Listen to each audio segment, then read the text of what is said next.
Kami dari kelompok 4, kelas 12 MIPA 3. Perkenalkan, nama saya Hilariano Patricia, absen 13. Nama saya Jacqueline Widodo, absen 14. Nama saya Teresa Sarasekar Pinili, absen 30. Nama saya Vincentia Indri Natasha Chen, absen 32. Kali ini, kami akan menjelaskan hasil yang kami dapatkan untuk ujian praktek matematika, fisika, biologi, dan kimia.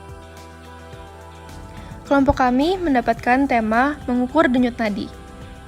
Tujuan dari ujian praktek matematika adalah: yang pertama, siswa mampu menampilkan grafik fungsi kecepatan terhadap waktu untuk jenis gerak GLBB. Yang kedua, siswa mampu menampilkan grafik fungsi jumlah denyut nadi pada setiap aktivitas yang dilakukan.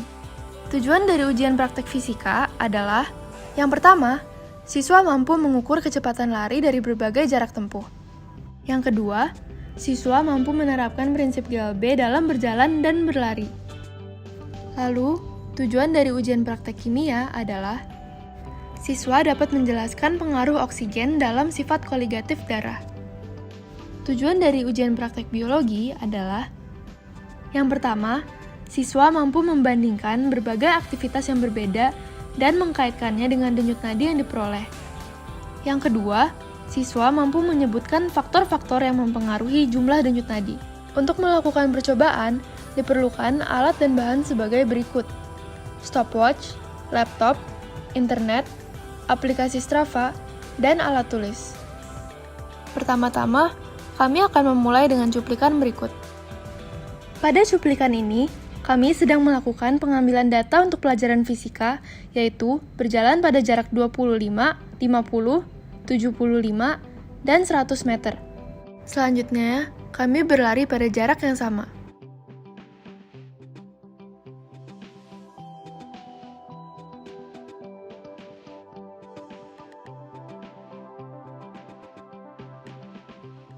Berikut terdapat grafik jarak terhadap waktu saat posisi berjalan dan berlari, di mana sumbu X menunjukkan waktu dalam sekon dan sumbu Y menunjukkan jarak dalam meter.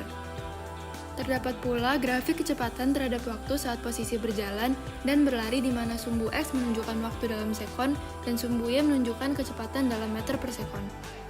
Pada grafik jarak terhadap waktu, dapat dilihat bahwa ketiga garis yang diamati mengalami peningkatan dan bentuknya mendekati garis lurus. Pada grafik kecepatan terhadap waktu, dikarenakan data yang kurang konstan, maka terbentuk garis yang tidak beraturan. Grafik ini menunjukkan data yang dihasilkan saat berlari. Sama halnya dengan grafik sebelumnya, grafik jarak terhadap waktu dan kecepatan terhadap waktu tidak menghasilkan garis yang memenuhi kriteria penerapan GLB. Pada grafik pertama, garis abu-abu hampir membentuk garis lurus sempurna. Namun pada titik terakhir terjadi kenaikan yang drastis. Pada grafik kedua pun hal yang sama terjadi, sehingga kedua grafik tersebut tidak memenuhi konsep GLB. Sesuai dengan analisis grafik yang telah dilakukan, dapat diketahui bahwa penerapan GLB yang dilakukan ketiga subjek tidak secara sempurna berhasil. Namun diketahui juga, garis yang terbentuk dalam keempat grafik juga tidak memenuhi kriteria GLBB. Oleh karena itu, dapat dikatakan bahwa gerak lurus yang terjadi adalah GLBTB atau gerak lurus berubah tidak beraturan. Adapun faktor ketiga subjek tidak dapat melakukan penerapan GLB sempurna adalah: tidak dapat menentukan kecepatan bersama, alat ukur trek dan waktu yang berbeda, pengukuran waktu tempuh dimulai dari kecepatan awal 0, bukan saat sudah mulai konstan, dan yang terakhir, perbedaan trek jalan dan lari. Dari percobaan yang kami lakukan, dapat disimpulkan bahwa semakin jauh jarak yang harus ditempuh, waktu yang dibutuhkan semakin banyak. Selain itu, disimpulkan pula bahwa bagi manusia, melakukan GLB itu memungkinkan, tetapi sulit dikarenakan beberapa faktor yang telah diuraikan sebelumnya.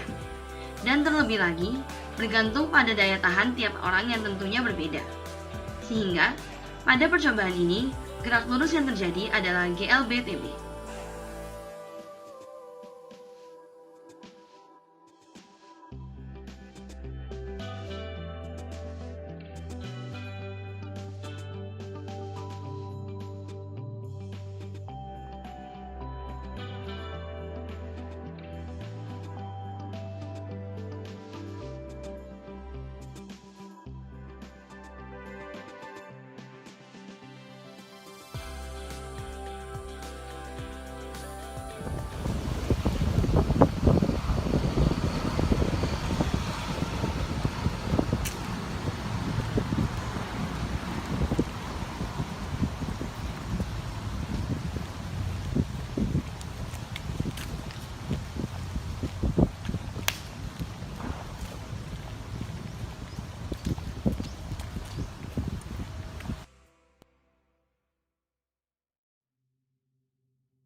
Berikut adalah diagram garis setiap individu dalam 3 kegiatan yang dilakukan, yaitu duduk, jalan, dan lari. Garis biru merupakan percobaan pertama, dan garis oranye adalah percobaan kedua. Dapat dilihat bahwa bersamaan dengan memberatnya aktivitas yang dilakukan, jumlah denyut nadi yang diperoleh meningkat, sehingga grafik pun menghasilkan garis yang miring ke atas.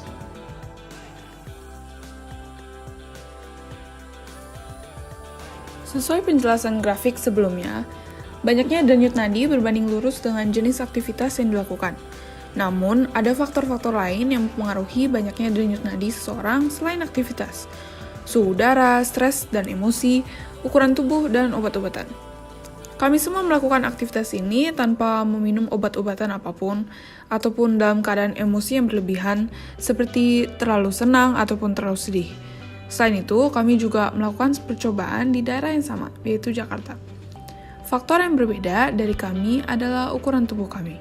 Kami menggunakan BMI atau indeks massa tubuh untuk melihat ukuran tubuh kami masing-masing berdasarkan tinggi dan massa tubuh. Ternyata setelah dilihat, BMI kami berbanding lurus dengan kecepatan denyut nadi kami masing-masing.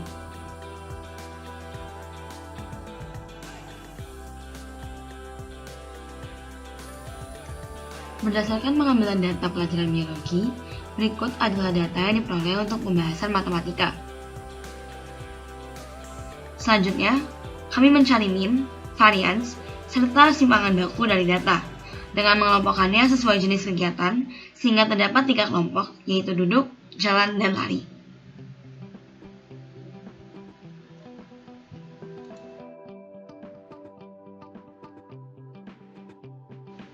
Dapat diketahui, dengan perhitungan yang telah dilakukan, bahwa dari ketiga kegiatan, simpangan baku terbesar diperoleh pada data kegiatan berlari, sedangkan terkecil pada kegiatan duduk. Hal ini dikarenakan, seperti yang dijelaskan pada biologi, semakin meningkatnya intensitas atau beratnya suatu aktivitas, kisaran denyut nadi yang diperoleh individu akan semakin bervariasi. Secara nyata, hal ini terlihat karena pada kegiatan duduk, simpangan baku kecil karena data memang tidak berbeda jauh. Sedangkan pada kegiatan berlari, simpangan baku besar karena datanya sangat bervariasi.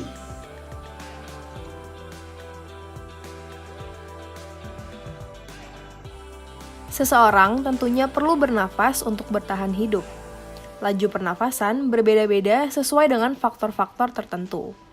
Dalam hal ini, laju pernafasan dipengaruhi oleh jenis aktivitas yang dilakukan, yaitu berolahraga. Otot-otot dalam tubuh membutuhkan asupan oksigen lebih banyak saat berolahraga. Untuk itu, jantung ikut bekerja lebih cepat untuk memompa darah yang kaya akan oksigen. Oksigen dalam darah mempengaruhi konsentrasi darah. Semakin tinggi oksigen dalam darah, semakin tinggi pula konsentrasi darah seseorang. Sesuai dengan rumus tekanan osmotik pada sifat koligatif, maka konsentrasi berbanding lurus dengan tekanan osmotik larutan. Sehingga semakin tinggi konsentrasi darah, akan semakin tinggi pula tekanan osmotiknya.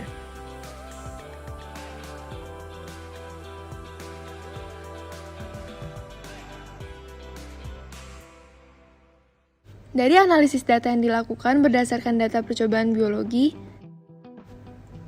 dapat diketahui melalui diagram garis bahwa jumlah denyut nadi progresif meningkat seiring dengan meningkatnya berat aktivitas. Sedangkan melalui pencarian simpangan baku yang mana diperoleh simpangan baku terkecil pada posisi jalan dan terbesar pada posisi lari, diketahui bahwa variasi data juga meningkat bersamaan dengan meningkatnya berat aktivitas.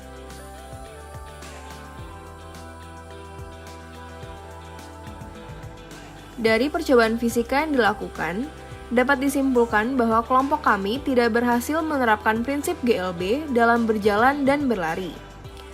Melainkan aktivitas yang dilakukan merupakan gerak GLBTB. Selain itu, dapat disimpulkan pula bahwa jika jarak semakin panjang, maka waktu yang dibutuhkan semakin lama.